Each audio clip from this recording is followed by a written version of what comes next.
जय श्री कृष्ण चैतन्य प्रभु नित्यानंद श्री अद्वैत गदाधार श्रीवासादि गौर भक्त वृंदा। हरे कृष्णा कृष्ण कृष्ण हरे हरे, हरे Ram Ram Ram Hare Hare. Hare Krishna. In the last session, we were talking about the importance of remembering Krishna at the time of death. And it's so important that if we can remember Krishna at the time of death, then we go back to Krishna Loka or Goloka Vrindavan. Whereas if we can't remember Krishna at the time of death, then we continue in the cycle of birth and death. So therefore, Krishna, in order to bring everyone to that platform, Krishna says that I created the the four divisions, basically, not society, or divisions in society, and that is based on guna and karma. And those four divisions in the social order is Brahmana, Kshatriya, Vaishya, Shudra. Right? Brahmana is intelligent class, Kshatriya is administrative class, Vaishya is the mercantile class, and Shudra is a laborer. So in all these four divisions of the social order, any one of them can actually remember Krishna and perform their duties. And then that is possible to develop when you perform your duties remembering Krishna. Then you develop a strong sense of love for Krishna. And the example was given of a married woman, who is attached to the paramour, a married woman or a married man attached to the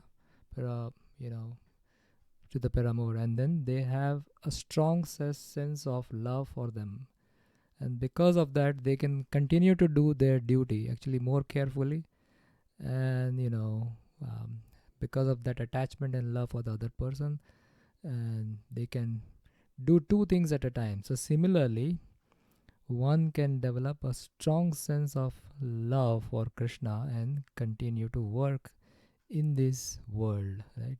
And when we do that, then during the struggle of our day-to-day basis, if we can remember Krishna in that way, then at the time of death, it is very, if it's not easy, but it is a possibility that we can remember Krishna at the time of death. Then Krishna explains the Ashtanga Yoga process, to which Arjuna says it's not possible. So then towards the end of that 6th chapter, Krishna is saying that the topmost yogi according to Krishna is one who has great faith in Krishna and who is abides in me and then thinks of me and performs transcendental loving service unto me. And Krishna says that person is the most intimately united with me. And so yoginam api sarvesam madgaten antaratmanam saddhamam bhajate yomam same yukta tamomata. So that is the opinion of Krishna, that some yogi or one who can remember and constantly remembers Krishna. So this is the verse. One can constantly remember Krishna or think of Krishna is the greatest of all, the highest of all. That is Bhagavad Gita 6.47. So then the next discussion is about how do we work. So we work not with our body actually, but we work with our mind and intelligence. So actually when we are working, it is done twice. First it is formulated within our mind, and then we carry out of the activity using our senses. Anything which we do, it is done twice. So even like when we build a structure, a building or something like that, then the architect will come up with a drawing, and then the city will get those things approved, and then on the basis of that drawing or on the basis of that template, the building construction is done. So it is done twice. So similarly, the framework of what we are going to do is done in our mind first, and then that is put into action using our body, basically using our senses. So Krishna says, or Prabhupada says over here, so if the intelligence and the mind are always engaged in the thoughts of the Supreme Lord, then naturally the senses are also engaged in his service. Superficially, at least, the activities of the senses remains the same, but the consciousness is changed. So activities won't change. In Krishna consciousness, the activities remain same. Like before the Bhagavad Gita was spoken to Arjuna, Arjuna was supposed to fight. Then, he gives his reason why he doesn't want to fight. And then Krishna explains the Bhagavad Gita. And then after the Bhagavad Gita was spoken, Arjuna did the same activity. He engaged himself in the fighting, basically in the war. So he was doing his prescribed duty. He was a Kshatriya. So he did the same thing which he was supposed to do before he heard Bhagavad Gita. But what happened between before the Bhagavad Gita was spoken and after the Bhagavad Gita was spoken? The thing that happened was Arjuna's consciousness changed. He got purified by hearing Srimad Bhagavad Gita from Krishna. So similarly, when we read carefully and understand Bhagavad Gita, eventually our consciousness will be gradually purified. The Bhagavad Gita teaches one how to absorb the mind and intelligence in the thoughts of the Lord. Such absorption will enable one to transfer himself to the kingdom of the Lord. So, when our mind and intelligence will be absorbed or will be always thinking of Krishna, then that kind of absorption will help us to absorb our minds or intelligence or our thoughts in Krishna when we are trying to leave this body or when we are forced to actually leave this body. If the mind is engaged in Krishna's service, then the senses are automatically engaged in his service. So we have to first convince our mind, and when the mind is convinced, and how the mind is convinced? By reading and by hearing. So in bhakti, one of the most important process is called as Shravanam, or bhakti begins with Shravanam. Now hearing itself is actually bhakti. When we hear something or when we engage in hearing, that itself is bhakti. Means we are hearing about Lord, means basically it's a Sambandha Gyan. We are understanding Krishna's position, we are understanding our position. So this is Sambandha Gyan. So this is a part of bhakti. So bhakti begins with hearing. So hearing is one of the most critical thing which we need to do, in a very regular interval. Now that regular interval must be defined by us. But the best regular interval is actually every day. Even better than that is Nityam Bhagavata Sevaya. Always engage in the service of hearing. So it's a service actually. Now that is not possible. So at least, to begin with, maybe 10 minutes, 15 minutes a day, and then gradually increase. Or maybe, 3 days a week, start with 2 days a week, 3 days a week, and gradually keep on increasing. And then at least half an hour a day or 1 hour. So depending on the time available, there are practical tips which I will provide later, which you can hear while cooking, while doing some chores. So those kind of hearing can be like any time, but there needs to be some time spent where a devotee should just listen actually, and take notes. So that way our mind is fully focused on hearing. So this is the art, and this is also the secret of Bhagavad Gita. Total absorption in the thoughts of Krishna. Yes, so this is the secret. That totally one's mind or thoughts, basically thoughts are generated from the mind, So the thoughts will be totally absorbed in Sri Krishna. So this is the secret. So how do we work? We work with mind and intelligence, not with body and senses. Body and senses, they follow what is planned by the mind and intelligence. So we have to work in this area. Engage mind and intelligence in thoughts and service of Krishna. Hence the body and senses will automatically get engaged, or automatically get followed. So this picture actually nicely depicts. So total absorption in thought of Lord Krishna. Right? These devotees, they are totally absorbed. They are doing other things, but in anything they are doing, even this person is cleaning, actually this person is cutting, this person is washing dishes, or this person is eating. So any activity these devotees are doing, actually they are absorbing their thoughts in Krishna. And this is a matter of cultivation, so gradually this happens. This practice can be developed by regular hearing, right? So that's why it is important to hear regular, and we should know also the purpose why we are hearing, why we are doing, or why we are engaging in this total absorption of Krishna. Why? Because we want to get out of the cycle of birth and death. So this philosophy is built, gradually, that we are stuck in this material world and we are all suffering, and then suffering from what? Birth, death, old age, and disease, and three other ways we suffer. We suffer from Adhyatmik Klesha, Adi Bhautik Klesha, and Adi Devik Klesha. So we suffer in this universe. While we are in this universe, we suffer from all these things, and everything within this universe is temporary, right? We build everything. We spend the entire life building things, and then at the end of the life, everything is snatched away from us. Krishna says in Bhagavad Gita, Mrityu Sarva Haraschaham. In 10th chapter, he says that at the time of death, I take away everything.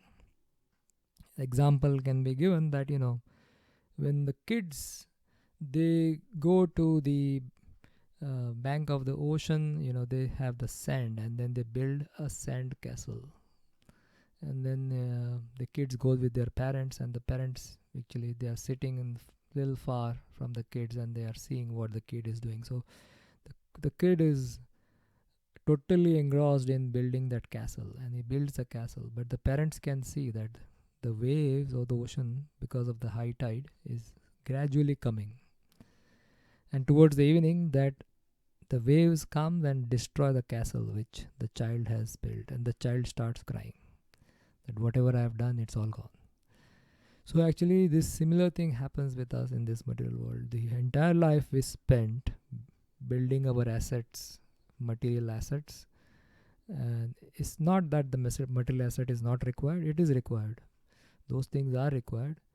Those things are necessary, but to the point, that it should not be absorbing our consciousness. Our consciousness should not be just geared towards gathering these assets, which will be anyway snatched away from us at the time of death. So we work towards getting those assets, whatever is required for our maintenance. What is required for maintenance, we gather them and we use them properly. But apart from that, even while gathering those things, we can absorb our thoughts in something which is eternal. So Bhagavad Gita talks about eternality, but it begins with the conception of soul, and then it builds on top of it. So the total absorption in thought of Lord Krishna is required because we want to get out. If we don't want to get out, then this book is not for us. So that conception has to be very clear, that why are we doing, what is the purpose of doing it.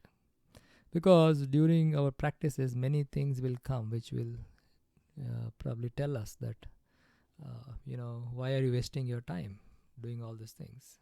But then if we have studied Bhagavad Gita very carefully, we understand that no, this is the only thing actually I am doing for myself, right? For my soul, actually, for myself, I am doing these things.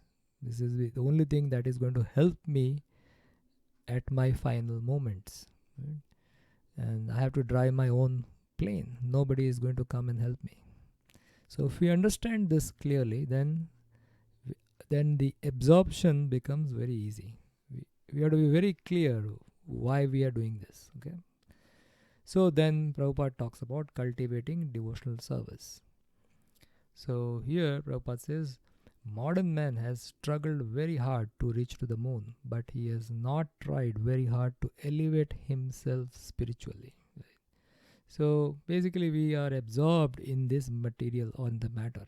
So we try to, you know, develop the material science and, spend time to go to other planets and do so many things. Right? But what Prabhupada is saying, that we don't spend time on our own, on our self. So that is spiritual, means is about the self. So we don't spend time over there. So continuing, if one has 50 years of life ahead of him, he should engage that brief time in cultivating this practice of remembering the Supreme Personality of Godhead. This practice is a devotional process. So this is, we have heard about the Sambandha Gyan. Sambandha Gyan means knowledge about Krishna. We studied about Sambandha Gyan in the Dasamula Tattva. There's one of the sessions which was talking about the Dasamula Tattva. So out of those Dasamula Tattva, there are 8 things which is about the Sambandha Gyan. The first one is about the proof from where all we get this information, that is from Vedas. And the next 7 talks about the Sambandha Gyan. Then within that Sambandha Gyan section, first 3 talks about Krishna, and the next 3 talks about the living entity, and then the last one, 7th one, talks about the Achintya Bheda Bhed Tattva. Then the 9th one is about the Abhideya, or the process. So once we understand that we have relationship with Krishna and I want to cultivate that relationship with Krishna. So what is a method of cultivating relationship with Krishna? And that is Abhideya. Abhideya is a process by which we revive our broken relationship with Krishna. So that is Abhideya. So this is what is described here. That this practice is devotional process. And these are the 9 steps given by Prahlad Maharaj in 7th canto, Srimad Bhagavatam 7th canto, 5th chapter, verse number 23. Shravanam, Kirtanam, Vishnu, Smaranam, Pada Sevanam, Archanam, Vandanam, Dasyam, Sakhyam, Atma Nivedanam. These are the 9 steps. So or the processes. These 9 processes, of which easiest is Shravanam. So what you are doing right now is Shravanam. So easiest is the Shravanam. Just hearing the Bhagavad Gita from realized. Of course, I am not realized. I am practicing from realized person. But the thing is, I am reading what Prabhupada has given. I am just a postman who is acting as a postman of giving the message what Prabhupada and the previous predecessor acharyas have given to you as it is, without interpretation. So the 9 process, of which the easiest is Shravanam, hearing Bhagavad Gita from the realized person, Srila Prabhupada, will turn one to the thought of Supreme Being. So when you read Prabhupada's message or previous predecessor Acharya's message, then it helps us to bring our thought in line with Krishna. This will lead to remembering of the Supreme Lord and will enable one upon leaving the body to attain the spiritual body, which is just fit for the association of the Supreme Lord. So if we have to go to the spiritual world, then we have to have a spiritual body. And the spiritual body is nothing but a pure spiritual consciousness. So that has to be developed in this life, in whatever life we are living. And that can be developed by gradual process of hearing. Shravanam, Kirtanam means chanting, Vishnu Smaranam means remembering. So these are the processes, 9 kinds of different processes. And those processes, the names, meaning, and the devotees who have achieved perfection by those processes. So Shravanam, which is the easiest, and which is the meaning is hearing. And Maharaj Parikshit actually perfected his life by just hearing. Similarly, Kirtanam means chanting or glorifying. And Sukadev Goswami perfected this glorification of the Lord because he recited Srimad Bhagavatam to Maharaj Parikshit for 7 days and 7 nights. And there were many sages who came to that assembly to hear from Sukadev Goswami. So Maharaj Parikshit was supposed to leave the body in 7 days. So he decided to hear Srimad Bhagavatam from Sukadeva Goswami. So at the end of the 7 day, he was bitten by a snake, and then he left his body and he went to the spiritual world. So Maharaj Parikshit heard, and he just heard for 7 days, and he went back to Godhead. And similarly, Sukadeva Goswami, he was actually perfected being, and he spoke. Vishnu Smaranam, or remembering. So Bhakta Prahlad Maharaj, who has given this verse, he is expert in remembering Krishna all the time. Pada Sevanam means serving the lotus feet of the Lord. Mother Lakshmi, you can see that now she is always massaging the feet of the Lord. Archanam, deity worship, is Maharaj Prithu. Vandanam, or praying, is Akrura.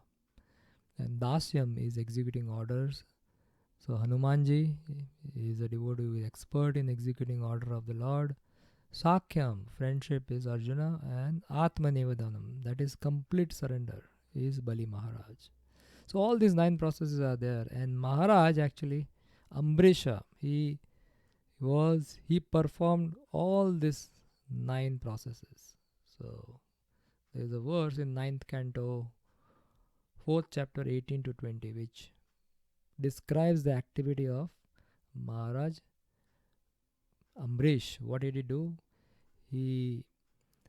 How he engaged all his activities in the service of the Lord. Like he used his head for bowing down in the temple. So he is bowing down, and mind always thinking of Krishna. And then words he used for despairing the glories of the Lord. Then cleansing, he used his hand for cleansing, and he used his ear for hearing about the Lord. He used his eyes for taking darshan of the Lord. He used his touch for serving the devotees, and he used his faculty of smell for the nose for taking the fragrance of the flowers offered to the Lord. And he used his tongue for eating prasadam. And then finally he used his legs for visiting temple. So, we do all this activity from time to time. But he engaged in all these things 24/7. And his desire was to serve the Lord 24 hours a day. So that was his desire. So when the desire is there, desire is coming from the mind, actually coming from the soul, but expressed to the mind. So if the mind is filled with the desire that I want to serve Krishna 24/7, then all the rest of the activities will follow. Rest of the activities follows. So this is the example, very nice example. And then continuation of how to cultivate devotional service. The Lord further says how you cultivate it, how you do it day to day basis. So if Krishna is saying Abhyasa Yoga Yuktena, so you practice. Abhyasa means practice. He who meditates on the Supreme Personality of Godhead, his mind constantly engaged in remembering me, undeviated from the path, he, Arjuna, is sure to reach me. This is the 8th chapter, 8th verse of Bhagavad Gita. So he who practices this, right? That the previous verse was Tasmat Sarveshu Kaleshu Ma Manusmarayuttacha. And then Krishna says that he who meditates on me, the Supreme Personality of Godhead, his mind constantly engaged in remembering me. If somebody can do that, undeviated from the path, he, O Arjuna, is sure to reach me. So Prabhupada further continues, says, this is not a very difficult process. However, one must learn it from an experienced person. So this is where comes the role of a guru. So guru is a must. In spiritual path, guru is a must. We must submit ourselves to a guru. Guru is a person. He is not an entity, any kind of. He is a person to whom we have to submit, or basically surrender. So surrender, don't think surrender like the way we understand surrender in this material world. this is not the surrender what Krishna is expecting, or even the Guru is expecting. Surrender over here is, you listen to the words of Guru, which is actually the words of Krishna. Guru is repeating. Guru is also like a postman who repeats the words of Krishna. He doesn't create anything. He might give contemporary examples, so that we understand. But the point is, he understands the principle of spiritual life, and then the advises the students according to the capacity of the student. He advises. He gradually holds the hand of the student and pulls the student towards Krishna gradually. So in scriptures it is said, Tad Vijnanartham Sa Gurum Eva Abhigachet. Abhigachet means one must approach a person who is already in this practice, in the practice of spiritual life. And that is a Guru. And then once you go to the Guru, what happens? Once you go to Guru, then we have to submit to the Guru. And then that is given by Krishna himself in the 4th chapter of Bhagavad Gita. That is 4.34. Krishna explained, when one goes to the Guru and submits to the Guru, 3 things happen. Tad vidhi pranipatena, pariprashnena sevaya, upadekshanti te jnanam jnanina tattvadarshina. Just try to learn the truth by approaching a spiritual master. Spiritual master means Guru. Inquire from him submissively. So when you go to Guru, when you approach submissively to a Guru, then actually you have to inquire from him, ask him question whenever there is doubt. The question should not be asked to test his knowledge, right? And it should be asked to clarify the doubts. And then how we pay back? We pay back by rendering service unto him, right? Service unto him and Krishna. And also the Guru engages the devotee in the service of Krishna. And then the last line of this translation says, the self-realized soul can impart knowledge unto you because they have seen the truth. So they can impart because they are experienced. They know exactly how it works. They have practiced themselves. They live life like that. So they can guide us properly. Now in this purport, actually, Srila Prabhupada gives a very nice statement, and I think so here Prabhupada says, such a spiritual master should be accepted in full surrender, and one should serve the spiritual master like a menial servant without false prestige. So if we are actually in the argumentative mode with the spiritual master, then it doesn't work. We have to be submissive, right? And then this line is most important. Satisfaction of the self-realized spiritual master is the secret of advancement in spiritual life. So when the spiritual master sees us that we are humble to receive the knowledge, then he becomes happy. And that is a secret of our advancement in spiritual life. If the spiritual master is not satisfied, we will not grow, we will not basically make progress in spiritual life. So this is very, very important. And then Prabhupada says, inquiries and submission constitutes the proper combination of spiritual understanding. So this is a very nice purport by Srila Prabhupada regarding how one should approach the spiritual life. It should be guided.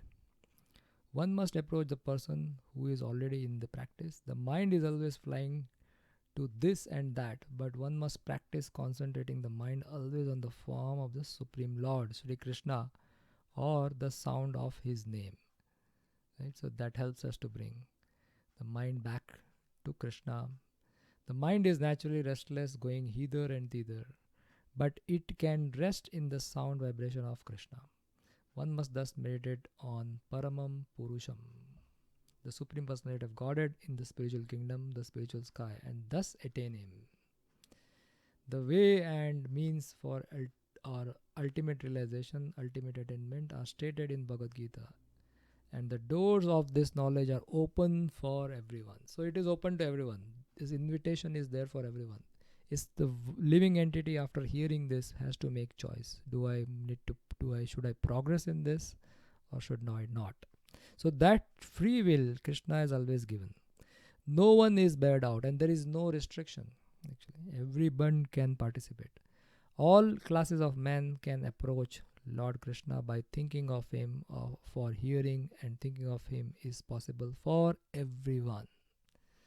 So this is the main point, that it is this knowledge is for everyone. There is no, it's not like it's meant for Brahmanas or Kshatriyas or Vaishyas or Shudras, no, or only for sannyasis, no, or Grihastha or Brahmacharis. No, this is for everyone. Anybody can participate. There are certain conditions, and the important thing is we approach Krishna through a guru, proper guru, who is himself self-realized. And the self-realized guru actually will help us. He will hold our hand and he will gradually take us to Krishna. So with this, we'll stop today's discussion and then we'll continue in the next session. Thank you so much. Srila Prabhupada ki jai. Srimad Bhagavad Gita ki jai. Gaur Premanande Haribol.